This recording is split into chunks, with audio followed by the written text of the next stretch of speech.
Hello everyone and welcome to another ProGuides Wild Rift video. My name is Irene and today we're going to be talking all about how to solo carry your games. Feeling like you're the only person on your team who is doing anything can be incredibly frustrating. And when you're in that scenario, you need to be doing the most optimal things possible in order to close out the victory. With all that added pressure on your shoulders, you have to play perfectly. But what exactly does playing perfectly entail? And is there a way to make it even easier? Well, the answers to those questions are 1, we're going to be going over that in this video, and 2, yes, and we're going to be going over that in this video. So sit back, take a break from trying to carry your last game, and take notes on how to carry the next one.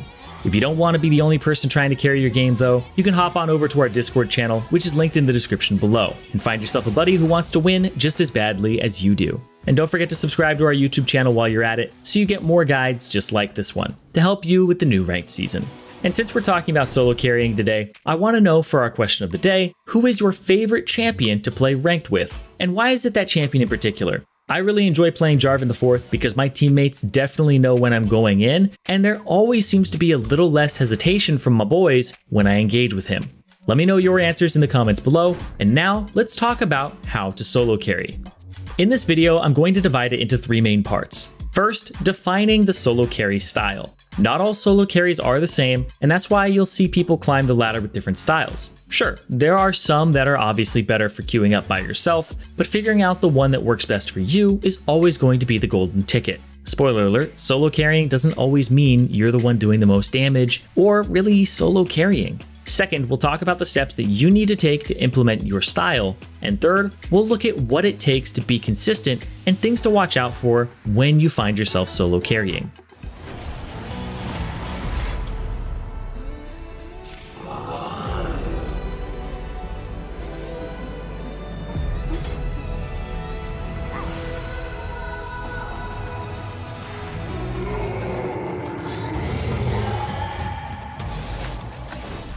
So let's start off with defining our style as a solo carry.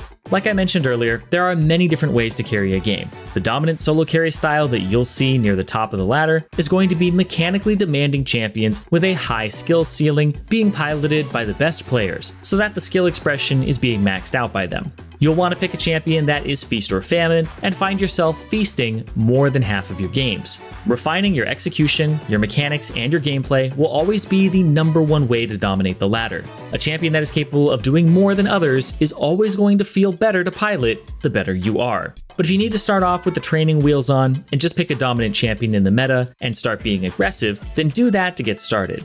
When solo carrying with a mechanics-based style, you need to operate within a small margin of error, but deliver more often than not.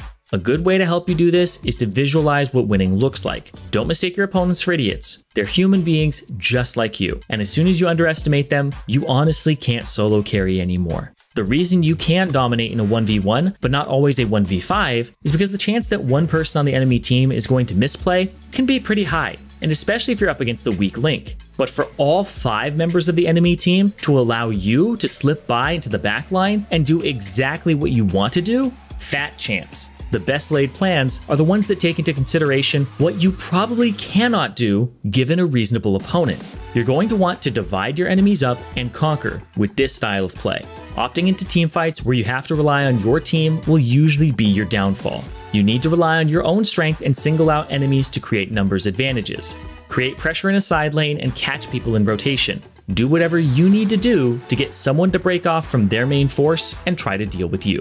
And if 2 people come, it's even better for you, since you're giving your team a clear advantage. Don't rely on this style if you're someone who makes a lot of mistakes and doesn't dedicate their time to refining their plays. It's better to rely on the other style I'm going to talk about. The second style, and my personal favorite style, is what I like to call the Warlord style. This is a style focused almost exclusively on map movements. This is the tactical style that can be implemented by any role. The previous style doesn't favor supports that much, but this one is much easier for them to find success with. This is a heavy roaming style that looks to find information and process the information your team gathers as optimally as possible. This is a style that requires good communication skills and a way to indicate to others that you have a plan. That's why my favorite champion to carry with is Jarvan. Not only can I get my lanes ahead and play to a person who is already winning and enable their carry, I can easily find points of weakness, abuse positioning errors from my opponents, and also signal to my team that it's time to go.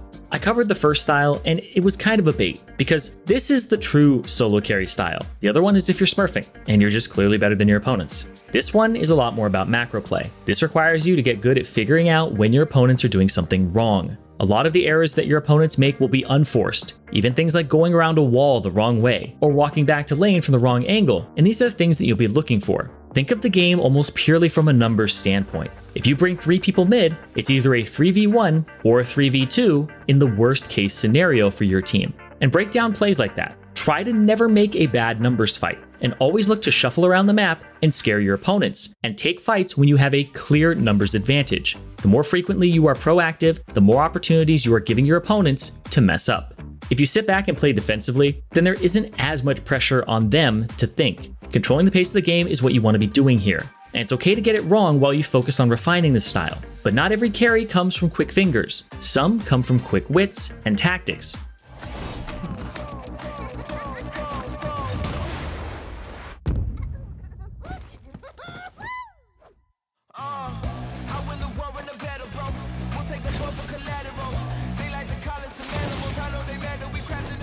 So sure, that was a lot of talk just to define styles. So let's talk about how to actually solo carry with these styles. The first thing you need to do when getting into the mindset of solo carrying is to realize that in order to carry 1v9, you need to be substantially better than everyone else in the game. If you are, then style number 1 is going to be great for you until you reach your peak elo. If you aren't, then style number 2 will get you higher than you should be. But ideally, you want to combine both of these. As much as you may hate hearing this, Wild Rift is a team game. You have to help your team, even if they aren't helping you. Solo carrying means you're the person helping relieve pressure from your teammates, helping them secure scuttle crabs, helping them get whatever they need to get back into the game. But much like in the cases of airplanes and cabin pressure, you want to secure your mask first before helping others. You need to find a consistent way to beat your opponents or get a lead over them. And this will mostly come from finding a way to play without losing much. I highly suggest warding, roaming, and assisting your teammates that are in a much stronger position than you, and also not really staying in your lane. People believe that solo carrying begins and ends with them, and they're right, but everything in between the beginning and the end has everything to do with their team. When loading into a game, figure out these 3 things as quickly as possible. 1. How good is my lane opponent? If they are better than you, you're going to need to find a way to subvert that and match against a different person or pick on a different lane. What I mean by this is not swapping lanes necessarily, frequently visiting another. If they are getting more help than you, like a jungler or support for instance, you need to find a way to bring help to your lane or go help another. The second thing you want to figure out is who is the weakest person on the enemy team. This is going to be your focus almost every game. If you go after a strong opponent, they are more likely to outplay you, and if they do, they're going to make way more use out of that gold they get. If you go after a bad player and you mess up, you're more likely to get away cleanly, and even if you do mess up, the chances that that player can utilize that gold effectively is going to be much lower. So it isn't as big of a deal. It's much easier to dust yourself off and go again against someone who may not be at the top of their game. The key to figuring out who the weakest member of the enemy team is to watch their movements. Weak players will often play a bit scared when they shouldn't be, or they'll play overconfidently when they're vulnerable. They're either the person who's really easy to gank and they're too far forward and they just are trying to trade damage, or they're the person who's hard to gank and they're playing too far back and giving up a lot. But if you do connect, they'll likely die, or they'll use a lot like their summoner spells or more and play safe from then on. Your focus in the game is making yourself stronger, and because of that, there's no reason to go after the strongest person. Killing the weakest person on the enemy team is worth the same amount of gold, and it's easier gold to acquire too. And the third and final step to solo carrying is to figure out your priority target in the mid game. In the early stages of the game, while you're ramping up, you want to be picking on the weak player, yes. But as the game progresses, you want to be focusing on the most important person to the enemy team's win condition. If you have crowd control, saving it for the person that is the backbone of a team composition is vital. Don't be fooled by thinking that the carry is the person that matters the most. There are some compositions where a support that just keeps pumping health into their team is the person that you need to gun for.